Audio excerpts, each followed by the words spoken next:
Good morning, beautiful people. Another glorious day. Yes, indeed. My God, has it already been a morning. So today was the day that I'm supposed to get my washer and dryer delivered.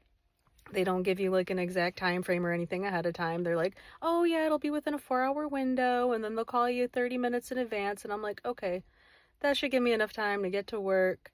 And when they give me my 30-minute window, I will roll out. Now, mind you, it is an absolute whiteout here. It is storing. We're under a severe winter weather advisory for the next couple days.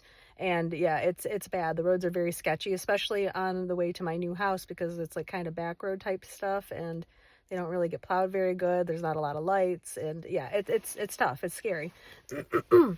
Well, the guys called me when I was getting around for work and they're like, first of all, like they didn't have the correct address. So I had to get them that. And they're like, well, you're our first stop. And I'm like, okay, well, I may as well, just chill here and everything. So I'm going to come into work late. And I was like, yeah, I'll maybe be like an hour late. No, 2.5 hours late, guys. 2.5 hours. So Knuckleheads finally showed up and they were nice enough guys, but they went to go hook up some of the things. And they're like, oh, yeah, well, here's your dryer vent. All you have to do is pop that on. I was like, I paid for installation. They're like, well, it only says washer hoses. And I was like, and he's like, okay, I got you. So he hooked up the ducting to the dryer. And because the ducting is so long, like the dryer is not like pushed all the way back. And he's like, oh, yeah, all you have to do is cut that. And I'm just like, okay, so I'm doing it myself essentially. So after they finally left, I, went and got my box cutter and I cut the dang thing myself. It took a while and it's a very, very tight space. Had to redo the little clamp thingy, which that was a really pain in the butt, and had to like launch myself like gymnastic style over the washer and dryer to get out and then push it against the wall. While I was waiting for those guys to do the initial hookup, which they did not complete, I was also fooling around with AT&T because I had service activated gosh, when did I do that? It was like last weekend. Yeah, it was the weekend when I got everything all set up, got the modem. They sent it to the wrong address. They sent it to my actual house, which is fine. But I initially asked for it to be sent to my grandparents' house because at that point I didn't know when I was moving in, and I just wanted to, be there, be available, be able to receive the package. So they sent it the wrong address.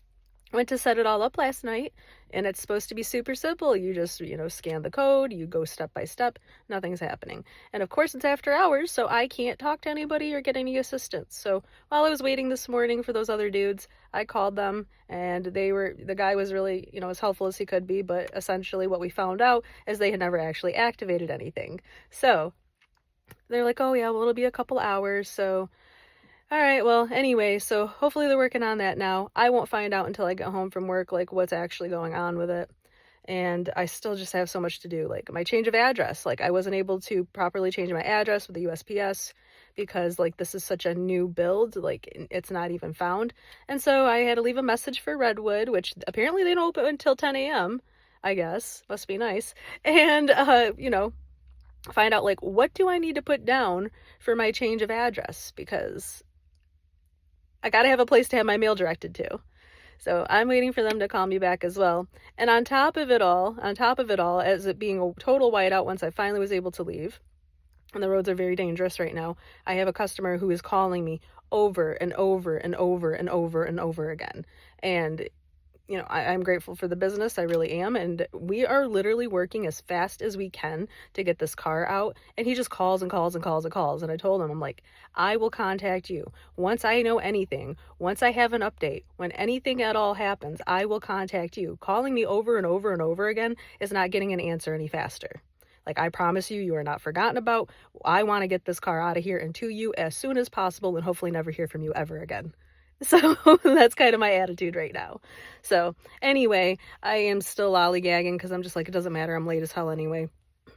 I did text my boss to let him know what's going on this morning. He never responded. So hopefully I'm not in trouble, but what can I do? It's just me out here doing stuff right now and I've got a lot going on. So I'm doing the best I can. But either way, I'm gonna get inside, guys. Sorry for the complaints and gripes. Like, it's chaotic and it's not over. Like, I do. Like, I'm not kidding. I have a very, very incredibly busy month, which I'm glad. I'm glad to be busy, but it's a little overwhelming right now, especially being on the solo. So, I'm ready for Mo to get here. Be able to help me out. Make things a lot easier, I think. So, excuse me. Anyway, I'm gonna head inside. Like, share, and subscribe if you want to keep up to date on all the things that are going on. I do genuinely value your views. I appreciate your nice comments, positive vibes, and I hope you guys are having a fantastic week so far. So I love you lots. We'll talk again soon. Bye.